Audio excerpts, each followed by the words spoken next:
Kung hindi niyo man nakuha sa family niyo, yung mga gawin niyo na lang sa magiging family. It's okay. Kasalanan. Anong status ng guys financially based sa standard mo? Anong status ng guys financially?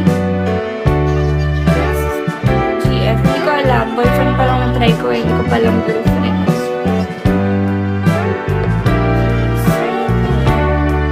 Ako kasi as a girlfriend, sobrang lambing ko. Sobrang kalmado ko. Minsan, I act like a kid. In a way. Minsan parang, basta, halo-halo. Ang dami kong personalities. Pero never ako makita ko magalit. Hindi na never. Siguro ako puno. Ganyan.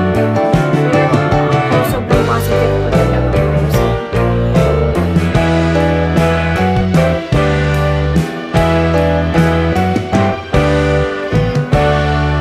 Ay, sorry. Hoy, random lang yun.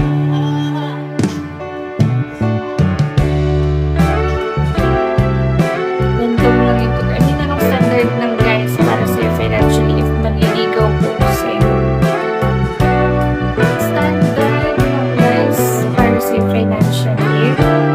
Siguro basta kaya niyong dalhin ng sarili niyo. Ito kasi guys, huwag kayong magjowa kapag hindi niyo pa kaya buhayin yung sarili niyo. Ito lang, wag.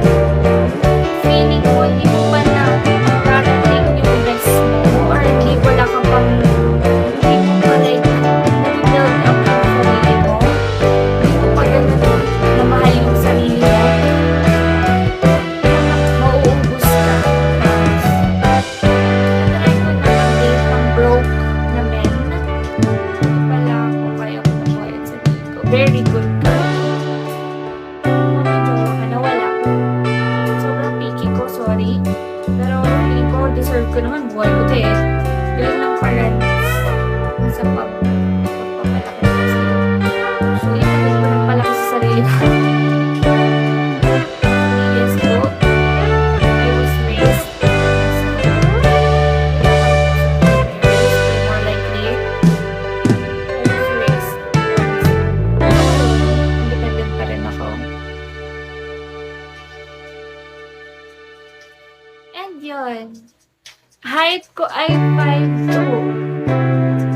So, sobrang iba kasi kapag ikaw yung nagpalaki or nagbumuhay sa sarili mo. Siyempre, nagbigay mo na knobs, yung bumpy road. Buhay mayaman ka naman. No, we're not mayaman. I'm a working student po. And before, hindi ko kayo mayaman. Actually, bebenta nga lang ako ng gas. Ng tatay ko. Galing sa work niya. Para makapasa sa school. Hindi po ako mayaman. Lahat po na nakikita nyo. Lahat ng meron ako ngayon. Pinagsabawan ko po yung lahat. Galing yung lahat sa pagod ko. Wala akong hiningi. Hindi ko humingi sa pamilya ko. Kasi wala pong hiningiin sa kanila. Dahil wala kasi ng pera. Ako pa po nagbibigay sa kanila ng pera. Ito ako magdinegosyo ng pagpalasi. Actually, I'm a business before. It's a coffee shop. Alam ko, business ako. More likely on handling people. Doon ako magaling. Magaling ako mag-mindset ng tao. Magaling ako mag-umabot ng mga tao. Sobrang haba ng patience ko sa pagtitrain sa mga tao. Gusto ko yung mindset na meron ako. Nakuha din nila. Gusto ko selfish. Gusto ko yung magkaroon din sila ng vision and everything. So, kung mag-open ako ng business, more likely wala akong for or stay pa rin coffee shop. Actually, franchise siya. So, may contract ka lang. Pero pwede pa rin naman ituloy. Kapag maghanap ng business partner, kasi hindi ko pa siya kaya i-handle. Again,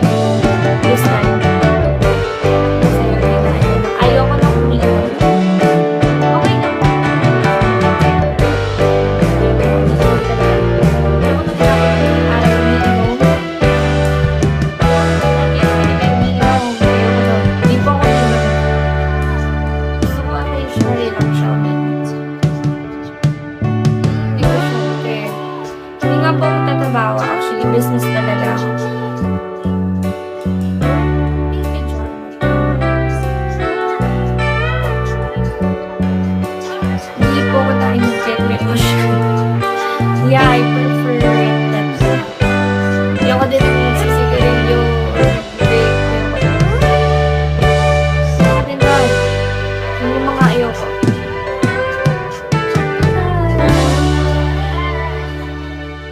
Listening to some miracle. Only listen to my channel. Hello? Okay. Ito lang.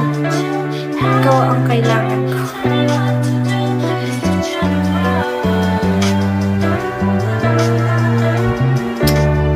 So ngayon, sa mamising buhay, ingat dyan, friend. Thank you. Anyway, guys, ayaw mo sa tubig uminom kahit tubig. Hindi nakakalimutan ko uminom. Itong cups of water lang. Daily. Though it's bad, I know. O, sige na, 1 hour na po.